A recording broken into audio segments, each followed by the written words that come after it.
Assalamualaikum warahmatullahi wabarakatuh, murid-murid semua.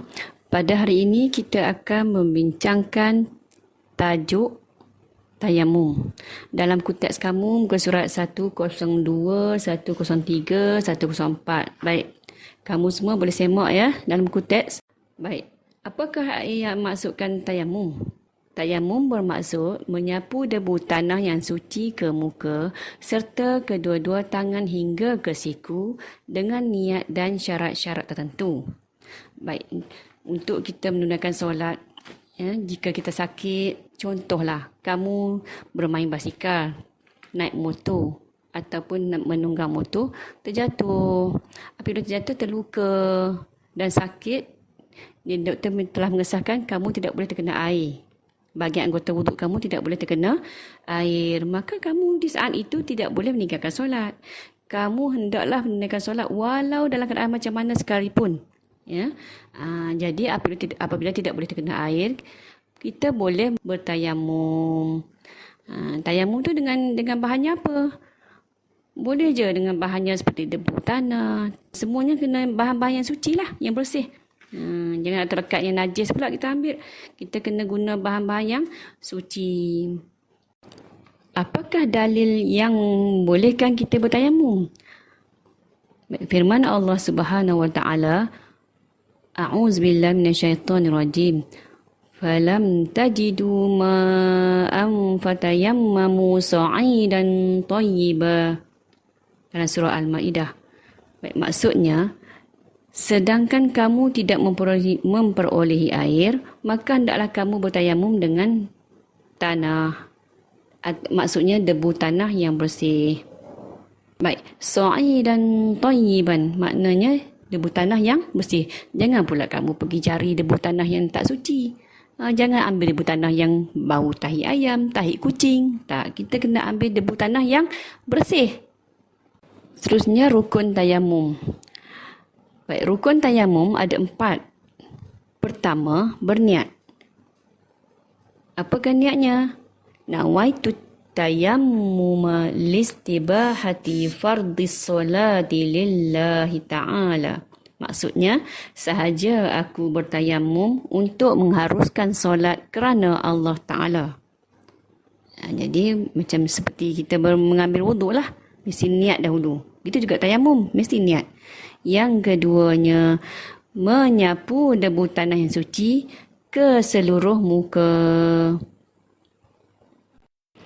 Tayamum ni, kita hanya menyapu debu tanah yang suci ke muka sahaja.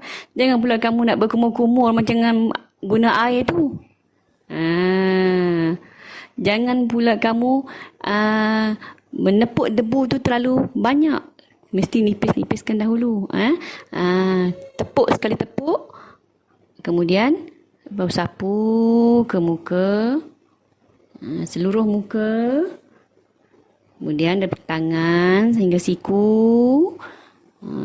Kemudian menyelati di celah-celah jari. Nanti kamu akan tonton video cara-cara bertayamum. Yang ketiga, menyapu debu tanah yang suci pada kedua-dua tangan hingga ke siku.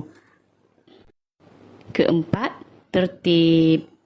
Seperti juga kita mengambil wuduk menggunakan air kan tertib.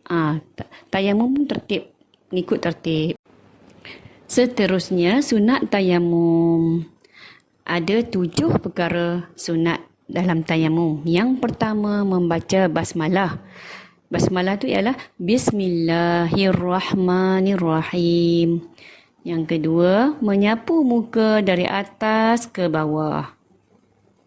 Yang ketiga, menipiskan debu pada tapak tangan. Ya, untuk bertayamum kita nipiskan debu tanah tu, ya. Tepuk dulu. Supaya yang tinggal hanya sisa debu yang nipis saja. Yang keempat, merenggangkan jari ketika menepuk debu. Nanti kamu akan tengok dalam video yang saya tunjukkan ni. Yang kelima, mendahulukan anggota kanan daripada kiri. Yang keenam, menghadap kiblat. Yang ketujuh, membaca doa wuduk setelah selesai bertayamum. Seterusnya ialah sebab-sebab yang mengharuskan tayamum. Apakah sebab-sebab yang membolehkan kita bertayamum? 1. Tiada air setelah berusaha mencarinya. Kita dah pergi mencari semua dah. Memang air tak ada. Jadi kita dibolehkan bertayamum. Yang keduanya, ada air. Tetapi hanya cukup untuk keperluan kita saja. Untuk minum saja cukup. Untuk keperluan yang terlalu penting saja maksudnya. Tidak boleh kita mengambil air wuduk. Sebab kita kan bersolat lima waktu. Jadi kalau kita menggunakan air tu mungkin akan menimbulkan masalah. Jadi kita dibolehkan bertayamum. Yang ketiga, jarak tempat ada air terlalu jauh. Tadi sudah sebut kan, jarak tidak air di kawasan yang sekitar kita. Yang keempat, terhalang daripada menggunakan air disebabkan sakit atau ada musuh berdekatan tempat air. Contohnya kita dah memang tak boleh. Doktor dah kesahkan dah kita ni tak boleh kena air. Contoh melecur kulit, tak boleh kena air. Ataupun kita boleh berwuduk, tetapi tempat nak ambil wuduk itu ada masalah yang berbahaya, ada perkara yang bahaya. Seperti ada harimau ke kawasan tu, ada ular yang berbisa ke kawasan tu, kita tak berani nak pergi dekat. Apa-apa sajalah yang membahayakan diri kita. Jadi kita dibolehkan bertayamum dalam situasi ini. Yang kelima, cuaca terlalu sejuk sehingga memudaratkan. Ada kalanya kalau keadaan cuaca terlalu sejuk sehingga memudaratkan kita, maka kita dibolehkan bertayamum. Islam ni agama yang memudahkan kita, tidak memudaratkan.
Setakat itu saja tentang pengertian tayamum, dalil tayamum, rukun tayamum, sunat tayamum dan sebab-sebab yang mengharuskan tayamum.